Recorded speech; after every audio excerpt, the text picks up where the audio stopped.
Hi friends, सबको मेरी तरफ से नमस्ते, गुड इवनिंग।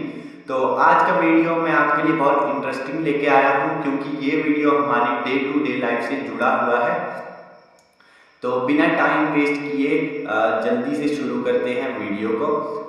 टॉपिक का नाम है बायोगैस प्लांट। सबसे पहले ये जान लेते हैं कि बायोगैस होता क्या है। कोई भी वेस्ट मतलब कैटल एक्सक्रेटा, प्लांट का कोई भी वेस्ट मटेरियल या फिर हमारी किचन का वेस्ट, जब इनका एनएरोबिक कन्वर्जन होता है। एनएरोबिक कन्वर्जन का मतलब in the absence of oxygen.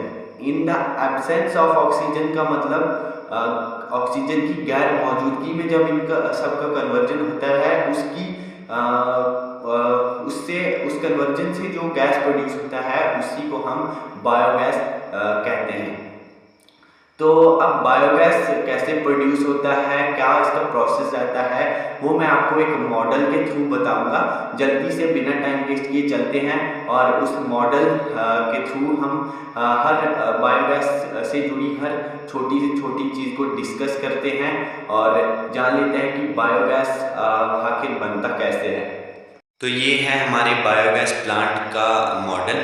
सबसे पहले हम ये जान लेते हैं कि कैसे बायोगैस इसमें बनती है, इसका क्या प्रोसेस रहता है। तो यहाँ पर आपको एक टैंक देखने को मिल रहा होगा जिसे हम मिक्सिंग टैंक कहते हैं। तो जितना भी वेस्ट मटेरियल है, कैटल एक्सक्रेटा, प्लांट वेस्ट और या फिर हमारा किचन वेस्ट, तो वो इस टैंक में डाला जाता है विद वाटर, पानी के साथ। और फिर वो वेस्ट इस इनलेट पाइप, ये जो पाइप आपको देखने को मिल रही है यहाँ पे, इसे हम इनलेट पाइप कहते हैं। इस इनलेट पाइप के थ्रू वो वेस्ट मटेरियल इस पोर्शन में चला जाता है। इस पोर्शन को हम डाइजेस्टर कहते हैं। तो फिर इस डाइजेस्टर में प्रोसेसिंग शुरू होती है और यहाँ से जो उस वेस्ट का जो प्रोसेस होकर जो गैस बनती है, वो इस आउटलेट टैंक के थ्रू यहाँ से बाहर निकल के इस पाइप के थ्रू हमारे किचन में चली जाती है, जो वहाँ बर्निंग के काम आती है। और या फिर इसका दूसरा यूज़ भी होता है इलेक्ट्रिसिटी। इसके लिए जो है जनरेटर्स बनते हैं जो इसको इलेक्ट्रिसिटी में कन्वर्ट करते हैं।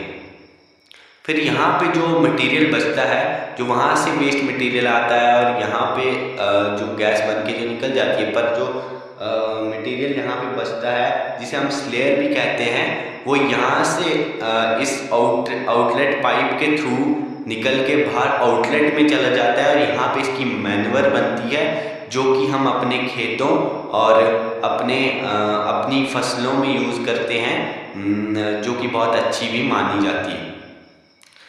तो अब दूसरी चीज़ आ जाती है इसका साइज़। तो साइज़, इसके साइज़ को हम मीटर क्यूब में नापते हैं। जब भी हम इसको बनाते हैं तो हम इसके साइज़ को मीटर क्यूब में नाप के इसको बनाते हैं। तो दूसरी अगली चीज़ आ जाती है टेम्परेचर। तो जो इसमें एनएरोबिक कन्वर्जन होती है, उसके लिए हमें 30 से 38 डिग्री सेंटीग्रेड का टेम्परेचर चाहिए होता है, जिससे एनएरोबिक कन्वर्जन होती है। अगर इससे थोड़ा सा भी ऊपर नीचे टेम्परेचर हुआ तो हमारी एनएरोबिक कन्वर्जन नहीं होगी और बायोगैस का जो प्रोसेस है बनने का वो नहीं हो पाएगा। तो अगला आ जाता है हमारा एम्बिएंट टेम्परेचर। तो जो इसका एम्बिएंट टेम्परेचर होता है वो हमें 20 से 45 जो इसका टेम्परेचर इतना जो चाहिए होता है। और अगर इससे थोड़ा सा भी ऊपर नीचे हुआ तो जो ये प्रोसेस करवाते हैं माइक्रो ऑर्गेनिज्म और बैक्टीरिया, वो जिंदा नहीं रह पाएंगे, वो मर जाएंगे और हमारा प्रोसेस सक्सेसफुल नहीं होगा। और अब अगला आ जाता है जो इसमें क्वांटिटी रहती है, वो कितनी रहती है। तो इस मिक्सिंग टैंक में जब हम कैटल डंग डालेंगे, बेसिकली जो बायोगैस है वो कैटल डंग की ही बनती है। तो जब हम इसमें कैटल डंग डालेंगे तो उसके साथ कितना हम पानी इसमें ऐड करेंगे वो भी मैं आपको बता देता हूँ। तो इसका जो रेशो रहता है वो 1/1 का रहता है।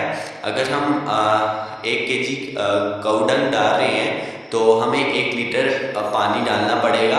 और अगर हम 25 kg काऊ डंग डाल रहे हैं तो हमें 25 लीटर वाटर इसमें ऐड करना पड़ेगा।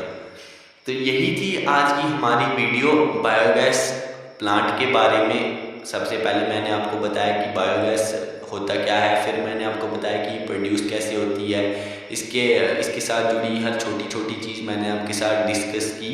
आई होप आपको वीडियो अच्छी लगी होगी, आपको समझ आ गई होगी। अगर फिर भी कोई माइंड में डाउट हो तो कमेंट करके मुझे ज़रूर बताना।